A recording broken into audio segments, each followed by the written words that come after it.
The crimes of Jeffrey Dahmer made the world cringe. 17 murders. Cannibalism. Sex with the dead.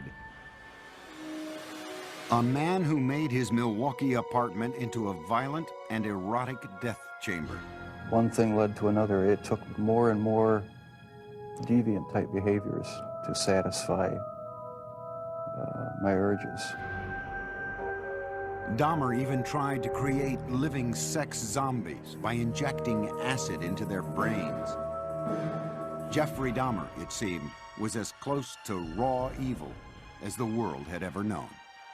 Jeffrey thought he was the devil. Jeffrey thought he was so evil that he was equal to the devil.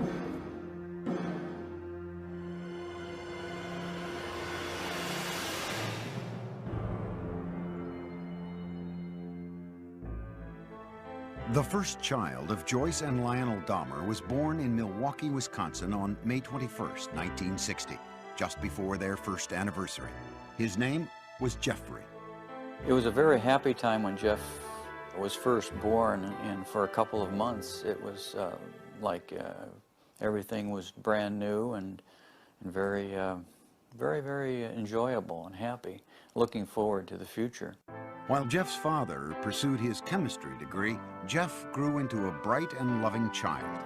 He was very exuberant. He liked to wrestle. He liked to run around and ham it up for the camera. And he liked to play with kids. He liked to get together with them. And he was very outgoing. Jeff was also an extremely curious child. He seemed to want to play with things and feel things and get to know their texture, and he seemed to be very much in tune with what's around him. He just wanted to know what was going on. He had a fascination with animals as a youngster. Once 4-year-old Jeff watched his father collect the bones of small animals that had died under the house. I brought him out, put him in a metal pail just to collect them all in one place, and they dropped in with sort of a clanking noise, and Jeff seemed kind of interested in that noise, and he took a hold and let him drop down in too.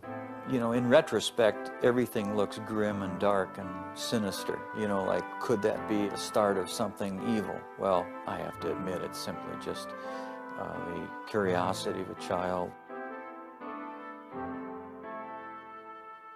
Lionel finished his schooling with a PhD in chemistry. The family moved to Ohio, relocating 3 times before settling down on a nearly 2-acre wooded lot in the town of Bath, an hour's drive south of Cleveland. It was then that Lionel began to notice the previously gregarious Jeff had become shy and withdrawn. He did seem to be awkward socially and just didn't feel comfortable. To take his mind off the move, 7-year-old Jeff was given a dog, Frisky, whom he loved dearly. With people that he knew or his new pet, the next-door neighbor boy, he was very relaxed. But there was this shyness and feeling of inferiority that we were concerned about at that time. What the Dahmers thought their son needed was to feel more involved, so they let Jeff choose the name of their second son. Jeff named his brother David.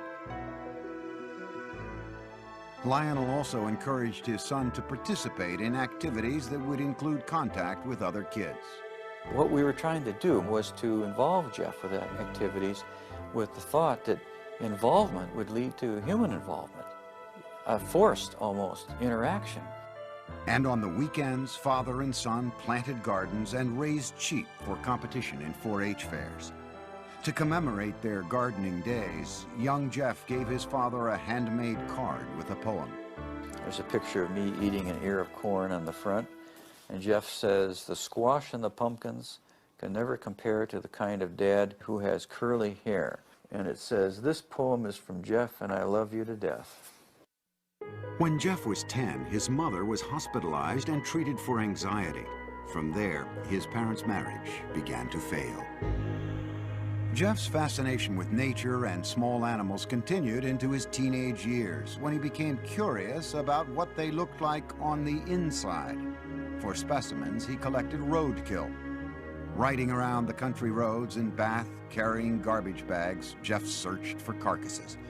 Jeff brought the roadkill he found into the backyard of the house, and there in the secrecy of the woods, he dissected the animals. I really have become convinced that that was sort of the starting point in this downward spiral of his. And it was associated with his puberty. And when you have hormones kicking into this terrible mixture, what he's doing, he's investigating insides of animals. And his sexuality was developing at the same time.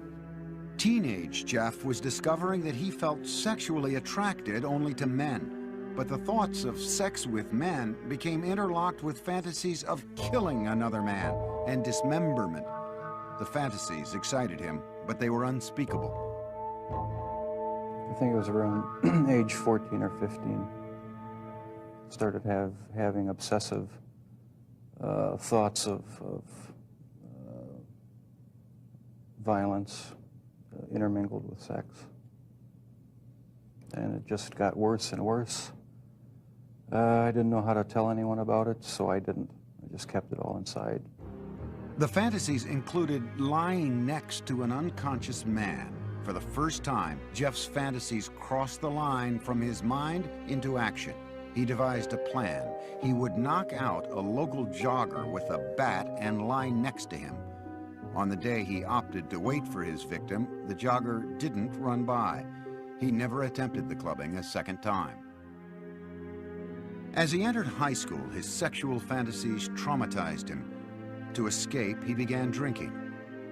On the way to classes in the morning, he would fill up a cup with hard liquor at a friend's house. And I remember sitting next to him in a first period, I believe, history class, and he had a styrofoam cup of scotch, I believe it was scotch. I remember saying, "Jeff, what is that?" And he threw his head back and he shook it and he said, "It's my medicine." But clearly he was getting drunk at 8 o'clock in the morning.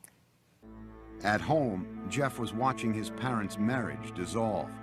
When their bickering escalated to open fighting, he retreated to the forested backyard, slapping tree trunks with sticks. I'd leave the house, go out in the woods and sulk, brooding, wondering why they had to have such a rough relationship. He remained aloof with few interests and no close friendships, but he still seemed to have a sense of humor. On the high school tennis team, Jeff spent most of his time goofing around rather than playing a serious game. But more often than not, the jokes were at Jeff's expense. He gained a reputation as the class clown. Acting out in a bizarre or unexpected manner became known at his school as, quote, doing a Dahmer. All of a sudden you'd be walking down the hall and you'd hear someone yelling and hollering and running through the hallway, and it's Jeff Dahmer in the middle of the day, running, flapping his arms, yelling, hurricane drill, everybody hide. At one point, Jeff collected money from classmates in exchange for a show at the mall. And a woman is handing out samples of sunflower seeds, and Jeff is taking one and then another and being very polite, like he always was, and then just spits them out all over the place and starts yelling at the top of his lungs, "I'm allergic, I'm allergic, I'm allergic," and runs away. During his junior year, Jeff went along on a school-sponsored trip to Washington, D.C. And Jeff said, "I have an idea, let's go see the vice president."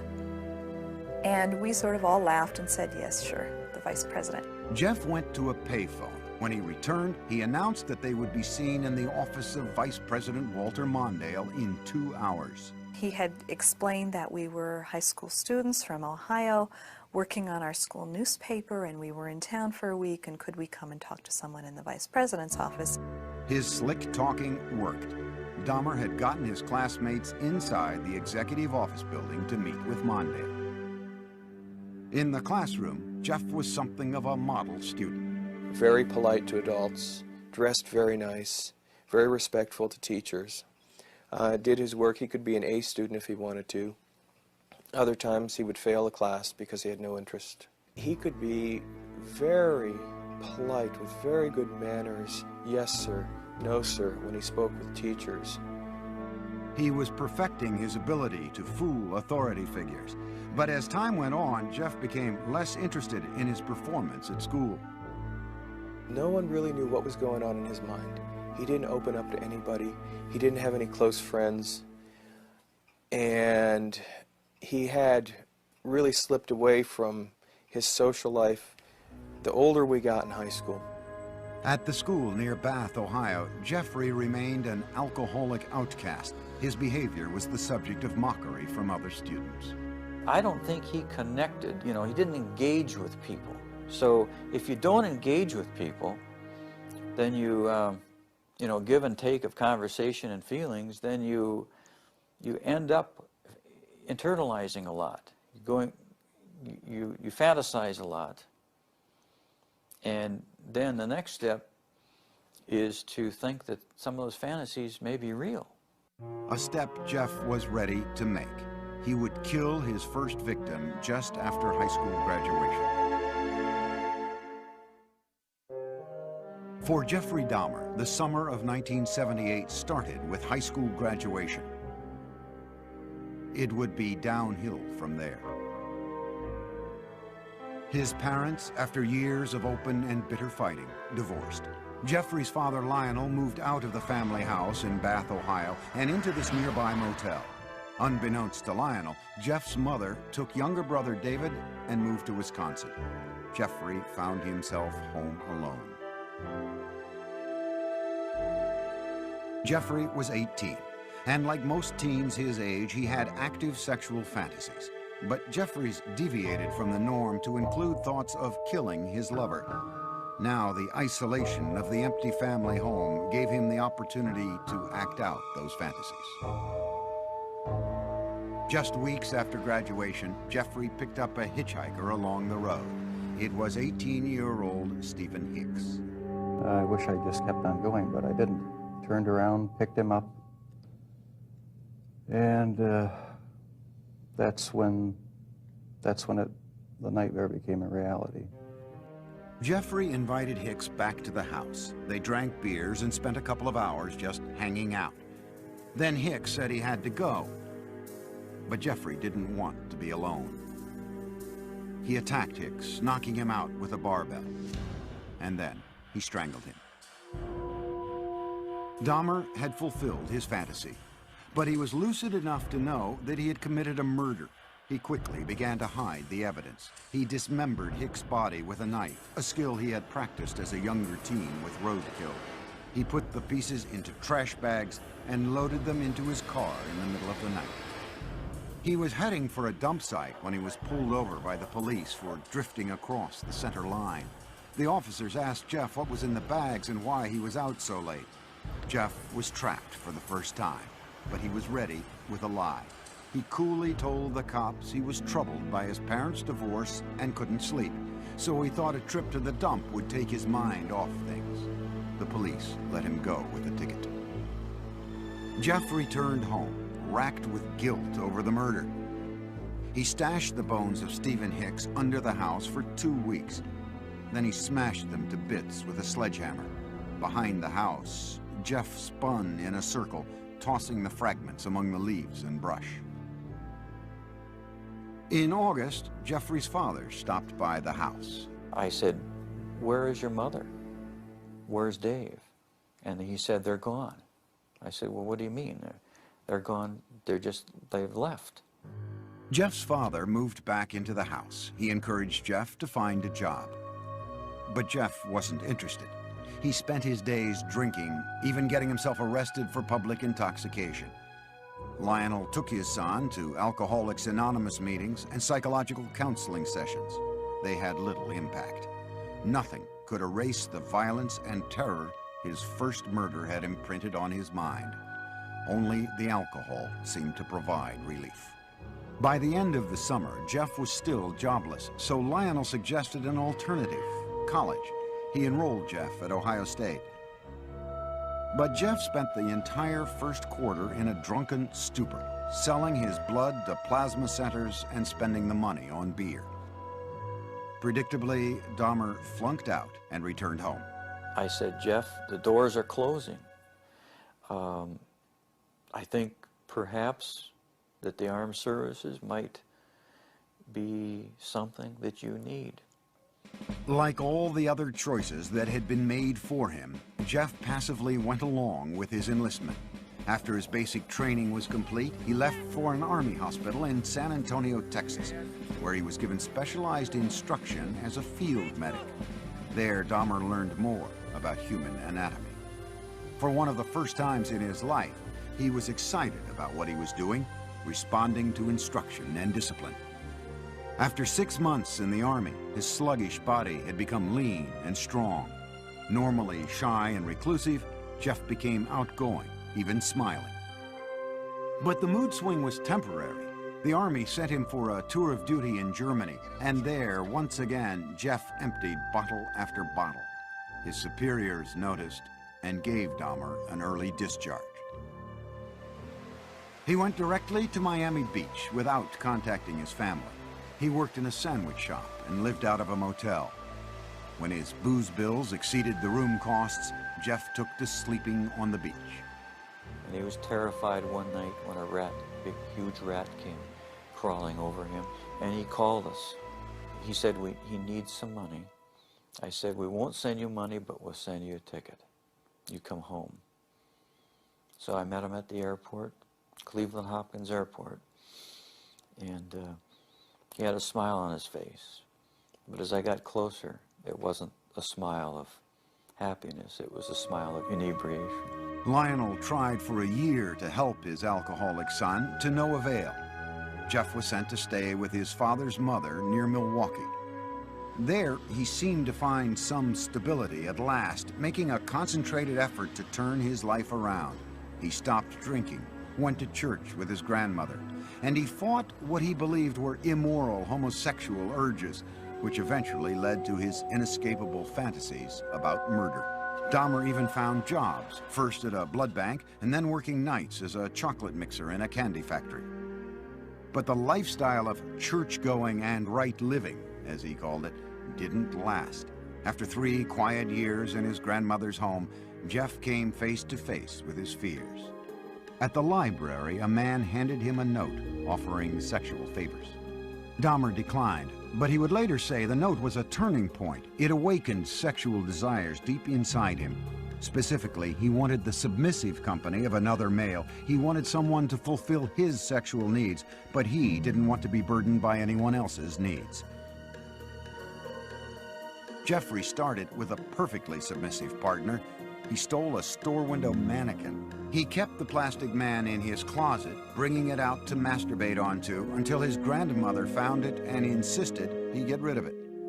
On his free nights, Jeffrey began exploring gay life in Milwaukee, browsing through porn shops and going to bathhouses. The bath clubs catered mostly to men seeking anonymous sex. To make his partners there submissive, Jeffrey gave them drinks laced with sleeping pills. When they fell unconscious, he would lie down next to them, listening to the sounds of their bodies, their heartbeats, their stomachs. But the drugging experiments ended when one man overdosed and spent a week in the hospital. Jeff was asked never to return to the club. But he then discovered the gay bars and discos of Milwaukee. These would become the killer's favorite hunting grounds.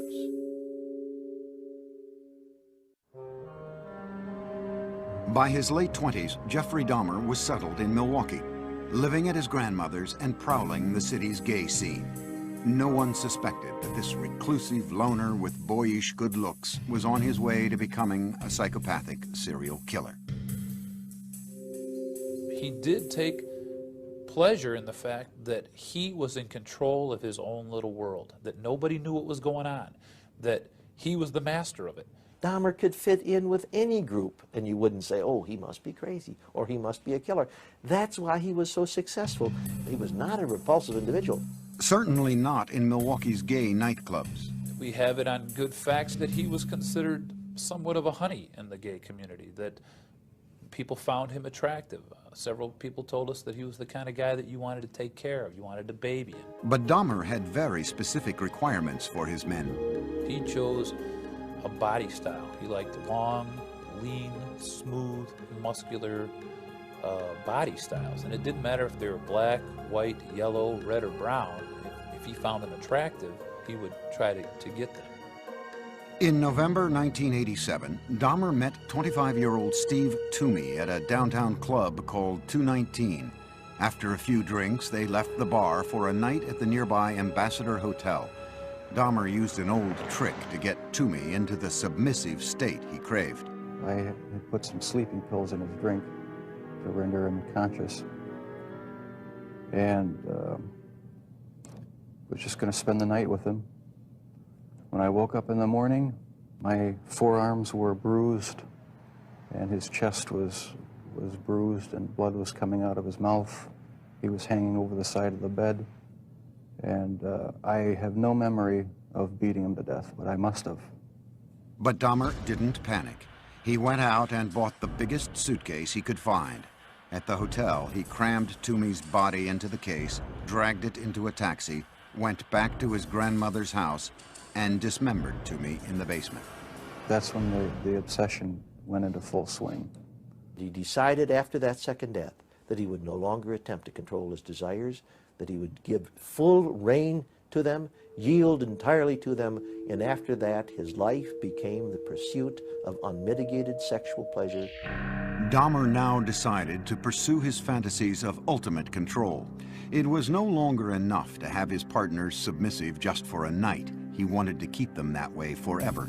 So with the intent to murder and then butcher the men he picked up, Dahmer returned to the clubs. At a bus stop outside 219, he met 14-year-old James Doc Stater. Dahmer offered him $50 to spend the night with him. They took the bus back to Dahmer's grandmother's. While she slept, Jeff and Doc Stater had oral sex. Then Dahmer drugged and strangled him, his preferred method for killing. He stated in no way did he ever want to hurt anybody, as funny as this sounds. That is the reason why he killed everyone by strangling them, because not only did he get the power and the thrill of committing the murder, but it was also the most humane way. With Doc Stater, Dahmer further explored his dark fantasies. He hid the body in the basement for a week and continued to have sex with it. Most serial killers are sexual deviants who are social and psychological sociopaths and sexual paths who kill people for their own sexual gratification. Dahmer's was different than that. He was a true necrophiliac. He was trying to have sex with an unconscious or dead person. Once James Doc Stater began to decay, Dahmer dismembered him in the basement near a floor drain, just as he had with Toomey. Dahmer was now drinking heavily again, especially on the nights he planned to murder. By the time he killed, he would be stone drunk. He drank because his conscience was so strong. This isn't a man that didn't know the difference of right from wrong. 2 months after killing Doc Stater, Dahmer picked up 21-year-old Richard Guerrero from a Milwaukee bar, again offering him money to spend the night. In a familiar pattern, Dahmer drugged and strangled him. He spent a few hours with the corpse before dismembering it. He then placed the body parts into trash bags for the city garbage collection the next day. In the summer of 1988, Jeff's grandmother asked him to move out. She had been troubled by Jeff's late hours, the mannequin in his bedroom, and now unidentified foul smells from the basement. He took an apartment on Milwaukee's west side and immediately accelerated his downward spiral when he approached a 13-year-old boy on the street and lured him into the apartment. Inside, Dahmer scared the boy by fondling him, and the youngster ran from the apartment.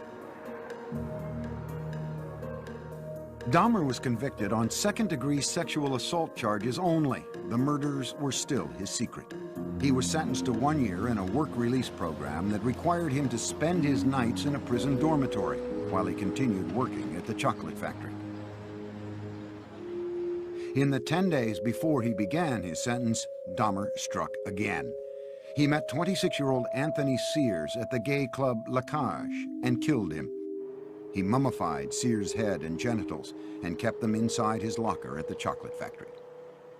Towards the end of the work release term, Jeff's father wrote to the judge and urged him to put Jeff in an alcoholic treatment program, writing, "I have tremendous reservations regarding Jeff's chances when he hits the streets." No program was ordered. Jeff was released 2 months early. He moved into another low-income neighborhood in Milwaukee. The rent at the Oxford Apartments was cheap, and the location was close to the gay clubs. On his own again, he was free to feed his relentless sexual urges. Within 3 weeks of his release, Dahmer began a 1-year killing frenzy. He would leave 13 more families, most of them African American, searching for loved ones who had simply disappeared. The police, too, searched in vain.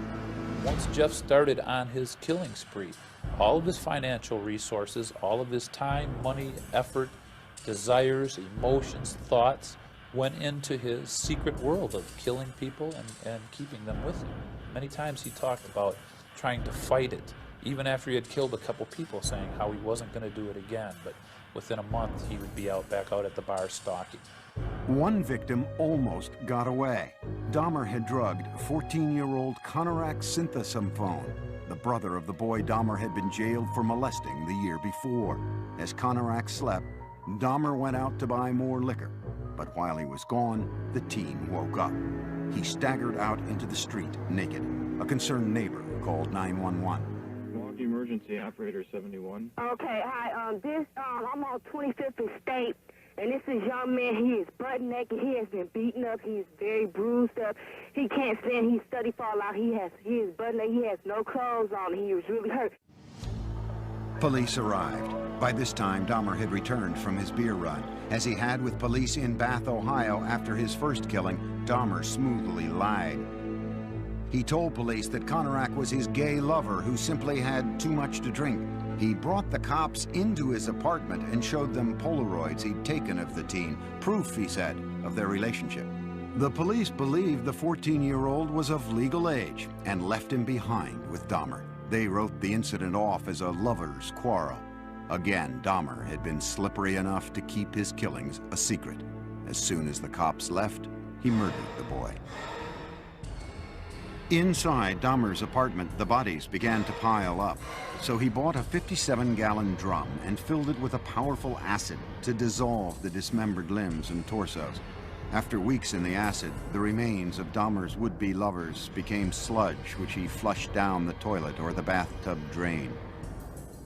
For others, Jeffrey boiled the skin off their bones on the stove. A sweet, bitter odor of death began to infest the building, and many tenants traced the smells straight to Dahmer's door. It's awful funny. Whatever Jeff was cooking, Jeff never bought no groceries. So what could he have been cooking that smelled like chitlins? Chitlins have a very peculiar, nasty odor to them, you know. Dahmer was pathologically lonesome, not wanting his sexual partners to leave him even after death. He took keepsake photos while removing their flesh and then preserved certain parts. And one thing led to another. It took more and more deviant type behaviors to satisfy my urges. He devised a plan to build a shrine out of skeletons and skulls, but he was still in search of the perfect partner, one who was completely submissive but alive and not prone to decay. On a few still living victims, Dahmer used a power drill to open small holes in their skulls. Then he injected acid into their brains. According to Dahmer, none of his experimental zombies lived longer than a day. And in perhaps the ultimate effort to keep his victims with him, Dahmer began eating their flesh. It made me feel like they were a permanent part of me. Besides the just mere curiosity of what it would be like, it made them feel that they were a part of me, and it gave me a sexual satisfaction to do that. Throughout this year of ruthless killing, Dahmer still appeared outwardly normal. In this video, taken at his grandmother's house on Thanksgiving, Dahmer talked calmly with his father. Well, you're looking good. Grandma was saying that she thought that you got quite a bit thinner, but you look fit. I don't know. Well, I've been surviving mostly on McDonald's food. It's just so much easier just to pop into a restaurant. But yeah, like I've said before, it gets too expensive, and it does. I have to start eating at home more. It's amazing how he could sit there and appear like he's, you know, clean cut, nice jacket on, and talking very hopefully about his job, intelligent. It's amazing how much a human being can hide from another human being. But careful as he was, Jeffrey Dahmer was about to run out of good lies. In July 1991, the city of Milwaukee discovered a serial killer, 31-year-old Jeffrey Dahmer.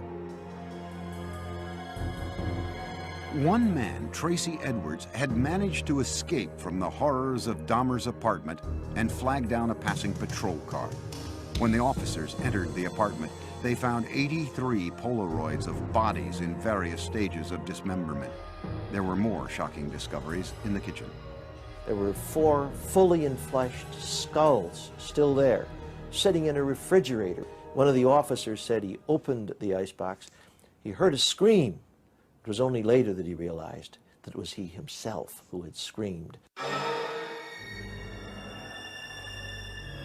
TV news cameras rolled as what was left of the victims was carried out.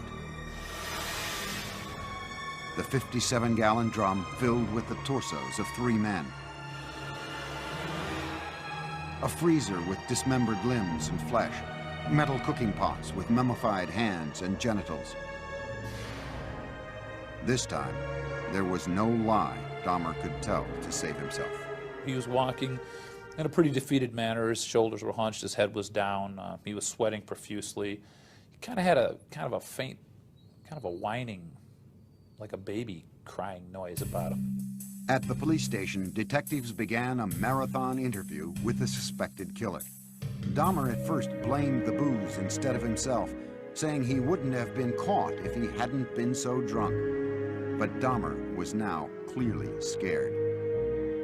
The look of terror and almost hysteria that he had on his face in the interrogation room that first night as he was coming down off the alcohol and finally realizing that the gig was up. He was caught.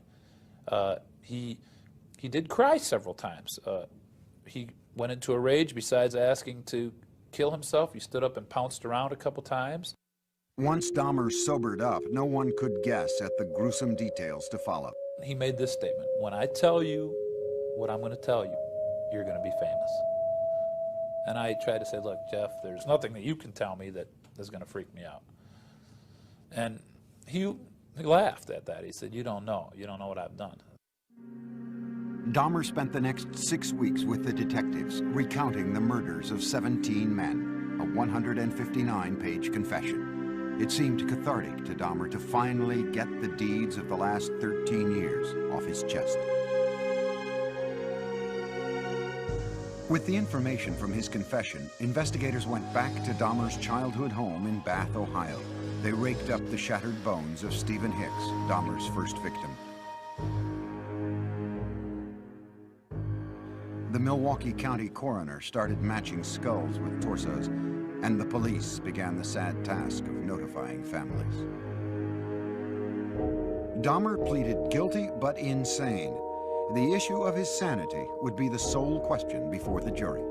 You know immediately that it's going to be probably an insanity defense. What can you argue? You can't claim self-defense. You can't say you don't know how those bodies got there. Wisconsin had no death penalty, so if the jury found him sane, he would spend the rest of his life in prison. If they found him insane, he would be imprisoned in a mental facility. Dahmer himself couldn't understand why he enjoyed fantasizing about murder. Jeffrey thought he was the devil. Jeffrey thought he was so evil that he was equal to the devil. And he knew there was something wrong with him, but he didn't know what it was, but he never categorized himself as being insane. The man who entered the Milwaukee County courtroom in January 1992 appeared completely normal until the words of his confession were read in court by Lieutenant Dennis Murphy. He related this was a person he really liked. He indicated that he had filleted his heart and kept it in the freezer, and he also kept his bicep. He indicated that he had eaten the thigh muscle of this subject, but it was so tough he could hardly chew it. He then purchased a meat tenderizer and used it on the bicep. Dahmer's father, Lionel, sat in the courtroom beside his second wife, Sherry, stunned by what he heard. No one softened the blow for us. No one told us, no one prepared us with any of these details. How could this be? How could I have not known about it? Dahmer's crimes seemed to be devastating proof of insanity. What else could explain the actions of a man who had sex with the dead, dismembered their bodies, preserved their skulls, and ate their flesh, all for sexual gratification? But the law has a very strict interpretation of insanity. Dahmer's defense team had to prove two things. One, that he indeed suffered from a mental disease, and that it kept him from knowing right from wrong. Necrophilia, a compulsion to have sex with the dead, is recognized as a sexual disorder, but it does not make one legally insane. He argued that the necrophilic drive was such that he could not control it. But we don't accept that in the United States as a defense, no more than we accept a pedophilic drive of the man who wants to have sex with children. Ladies and gentlemen of the jury, I understand you have arrived at verdicts in this manner. In a 10-2 decision, the jury found Jeffrey Dahmer legally sane. Some relatives of Dahmer's victims sat quietly in court, others cried. Prior to his sentencing, they were allowed to express themselves before the judge. Jeffrey, I hate you! I hate you! Nothing's under control! Don't Jeffrey, I'll kill you! Don't get me, mother! I can kill you! I can kill you! Once order was restored, Dahmer spoke publicly for the first time. I feel so bad for what I did to those poor families, and I understand their rightful hate. I have seen their tears, and if I could give my life right now to bring their loved ones back, I would do it. I am so very sorry. Many questioned the emotional depth of Dahmer's apology, whether a man who killed so routinely had the conscience to feel remorse. The judge sentenced Dahmer to a 937-year prison term, but it would last only a few tormented years.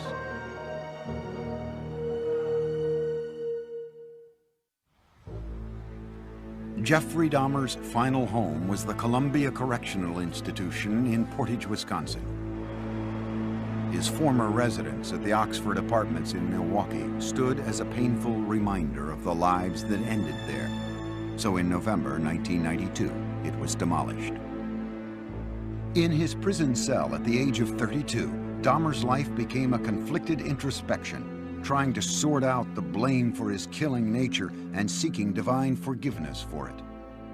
He had spent time in church as a boy and with his grandmother as an adult, but had lost his religion during the murder spree. Dahmer placed the blame for the murders on his atheistic beliefs and the theory of evolution.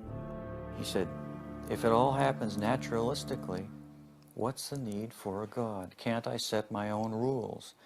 Who owns me? I own myself. Yet Jeffrey was still a contradiction, for he was always quite willing to blame the devil for taking over his soul. The serial killer wondered now what would happen to him when he died. Dahmer decided he wanted to be baptized. Evangelist Roy Ratcliffe was called by the prison minister to talk with the inmate in April 1994. He was a very affable, congenial, likable sort of person. I always felt like I was dealing with a small boy in a grown-up man's body. He could get real excited and interested in neat or cool things that a little boy would get involved in. 1 month later, Dahmer was taken to the prison medical center, where he was baptized in a whirlpool. On the way, we walked by other prisoners who were coming by with mops and brooms and various cleaning devices, and they looked up, and the only one they saw whom they recognized was Jeff, and so they called out in a very friendly, banter, "Hey, JD, how's it going?" And he called back, "I'm going to be baptized, this is great." Dahmer appeared to be making a remarkable transformation in prison. He would ask questions. He would he would say, but wait, what about this? What about that? So uncharacteristic of the earlier years. You know, go back to senior year in high school, you wouldn't get any of that. He was so interactive and so concerned about our welfare. You know, he was reaching out. He was rehumanizing. But those dark, haunted fantasies remained with Dahmer. I'll probably have to live with it for the rest of my life. I wish it would go away. I wish there was some way to completely get rid of the compulsive thoughts, the feelings. Dahmer got another reminder of his past when he was visited by Teresa Smith. Jeffrey had killed her brother, Eddie. First thing when he did, when he came in, is apologize for killing my brother.